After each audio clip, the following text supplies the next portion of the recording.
warahmatullahi wabarakatuh. Perkenalkan, nama saya Ulfa Indah, NIM 220203861200606.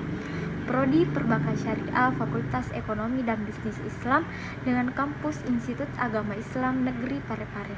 Video kali ini saya akan membacakan beberapa materi studi kelayakan bisnis Islam yang bisa kita lihat. Yang pertama, sumber daya manusia dalam studi kelayakan bisnis. 2. Aliran kas perusahaan. 3. Ekonomi sosial dan politik dalam studi kelayakan bisnis. 4. Konsep persaingan dalam studi kelayakan bisnis. 5. Pemahaman pelaksanaan bisnis secara mendalam. 6. Analisis mengenai dampak lingkungan. 7. Sistematika pengelolaan lingkungan terhadap studi kelayakan bisnis. Terakhir, resiko terhadap berbagai aspek dalam studi kelayakan bisnis. Langsung saja, yang pertama, sumber daya manusia dalam studi kelayakan bisnis. Sumber daya manusia merupakan elemen kunci dalam organisasi dan memiliki dampak yang signifikan terhadap keberhasilan proyek atau inisiatif bisnis. Sumber daya manusia berperan sebagai salah satu faktor kunci yang mempengaruhi kelancaran dan kesuksesan bisnis. Sumber daya manusia dalam konteks studi kelayakan bisnis merujuk pada ketersediaan dan kemampuan individu-individu yang terlibat dalam proyek bisnis. Hal ini meliputi pemilik bisnis, manajer, karyawan, dan pihak terkait lainnya yang berkontribusi dalam menjalankan bisnis. Selanjutnya, yang kedua, aliran kas perusahaan. Aliran kas perusahaan adalah pergerakan uang masuk dan keluar dari perusahaan yang berhubungan dengan kegiatan operasional, investasi, dan pendanaan. Aliran kas perusahaan sangat penting dalam studi kelayakan bisnis karena dapat menunjukkan kemampuan perusahaan untuk menghasilkan uang tunai, membayar utang, membiayai investasi, dan membagikan dividen. Dalam studi kelayakan bisnis, aliran kas perusahaan dibagi menjadi dua jenis, yaitu aliran kas bebas dan aliran kas tersedia. Yang pertama, aliran kas bebas. Aliran kas bebas adalah aliran kas yang tersedia bagi pemegang saham dan kreditur setelah dikurangi biaya operasional, biaya modal, dan perubahan modal kerja. Yang kedua, aliran kas tersedia. Aliran kas tersedia adalah aliran kas yang tersedia bagi pemegang saham setelah dikurangi biaya operasional, biaya modal, perubahan modal kerja, dan pembayaran utang. Ketiga, ekonomi, sosial, politik dalam studi kelayakan bisnis. Yang pertama, aspek ekonomi. Aspek ekonomi adalah aspek geografi sosial yang berkaitan dengan hal-hal ekonomis. Aspek ekonomi ini berkaitan dengan faktor-faktor seperti permintaan pasar, potensi pendapatan, biaya produksi, persaingan, dan potensi keuntungan. Yang kedua, aspek sosial. Aspek sosial merupakan hasil daripada aktivitas manusia dengan alam sekitar atau lingkungannya yang dimana salah satu bentuknya itu meliputi penindasan. Aspek sosial ini melibatkan faktor-faktor seperti dampak lingkungan, keterlibatan masyarakat, dan tanggung jawab sosial perusahaan. Yang terakhir, aspek politik. Aspek politik adalah suatu kondisi yang terjadi akibat adanya isu, spekulasi, dan rumor karena kondisi politik dari pemerintah yang bisa mempengaruhi permintaan dan penawaran konsumen. Yang keempat, konsep persaingan dalam studi kelayakan bisnis. Yang pertama, ancaman masuk pendatang baru. Ancaman masuk pendatang baru adalah risiko yang dihadapi oleh perusahaan yang sudah ada di suatu industri akibat kemungkinan masuknya pesaing baru yang dapat mengurangi pangsa pasar, pendapatan, dan keuntungan mereka. Beberapa hambatan masuk yang dapat mempengaruhi ancaman pendatang baru antara lain, yang pertama, persyaratan modal yang tinggi.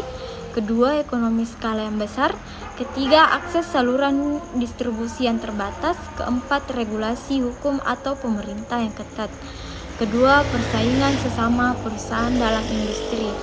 Persaingan sesama perusahaan dalam industri adalah situasi di mana perusahaan yang menawarkan produk atau jasa yang sama bersaing untuk memperebutkan pangsa pasar, pendapatan, dan keuntungan.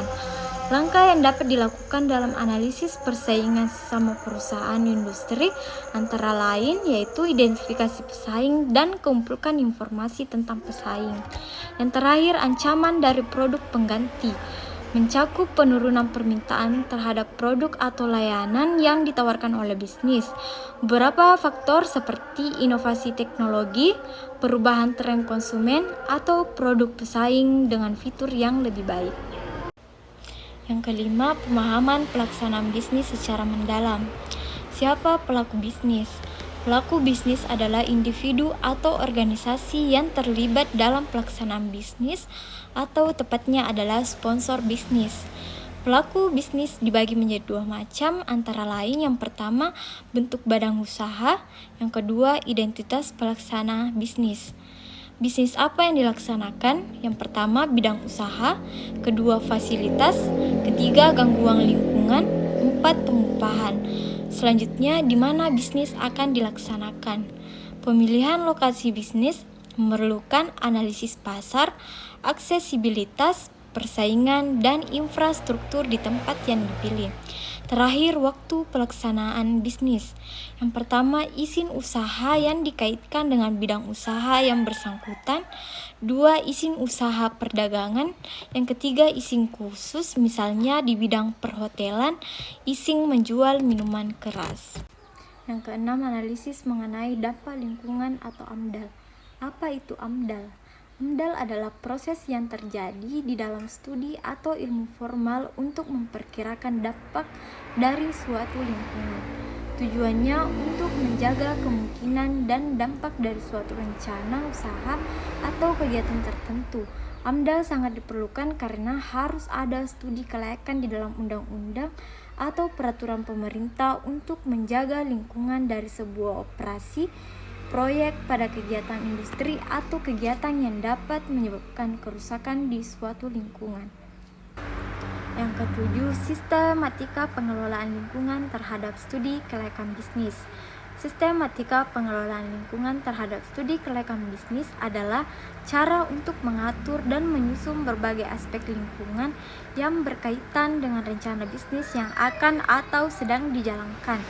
Sistematika ini membantu memastikan bahwa bisnis tidak hanya mengutamakan profitabilitasnya, tetapi juga tanggung jawab terhadap lingkungan di sekitarnya, menciptakan bisnis yang berkelanjutan dalam jangka panjang. Yang terakhir, resiko terhadap berbagai aspek dalam studi kelayakan bisnis.